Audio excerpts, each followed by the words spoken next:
tingnan natin ang current energy mo, ha? So, kung hindi to yung sitwasyon mo ngayon, hindi to para sa'yo. Huwag natin ipipilit.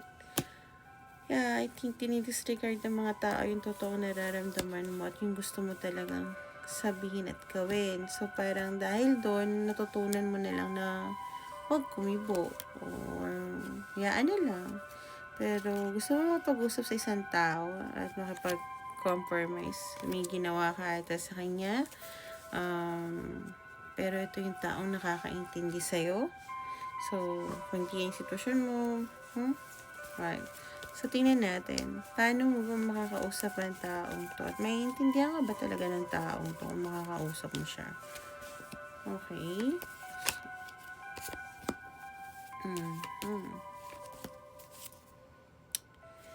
So, kailangan nito ng give and take. Balance, okay? Equality. So, kailangan mo puntahan yung taong to.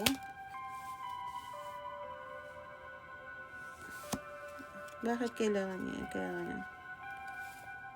Okay. May kailangan kang bitawan ng sitwasyon bago mo mapuntahan yung taong to. Kasi kung hindi mo siya mapupuntahan. Kahit sabihin mong katapat mo siya, wala kang magagawa. This is divinely protected. Yun yung sinasabi ng guides mo. Yung taong pupuntahan mo, that person is really protected. Kaya minsan siguro kahit na nandiyan na sa harap mo, hindi mo talaga masabi or alam mo yun, kung tumatawag ka, hindi mo masabi. Kailangan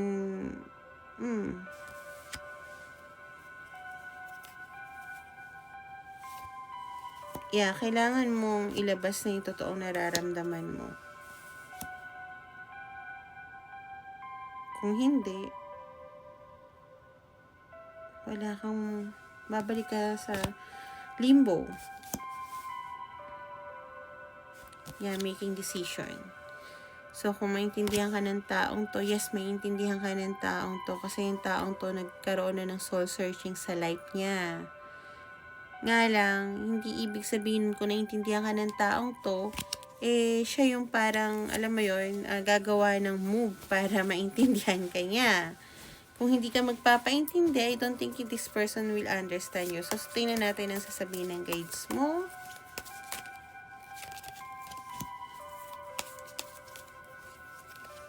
Union and happiness. Nice. You want to have a pleasure, to have a rebirth with this person. Yes, magkakaroon ka ng union with this. Actually, you will find happiness. Nga lang, you have to make, tawag dito, decision sa mga bagay na, alam mo yun, binigyan ka na ng knowledge kung paano makabalik sa buhay nito. Ikaw na lang ang kulang. Okay? So, thank you so much. Kung gusto niyo ng private reading, PM me para sa mas malalim na reading towards this situation na meron ka. No? Pwede natin i-check kung ano man gusto mong i-check. Okay? PM me sa Ohanes Tribe.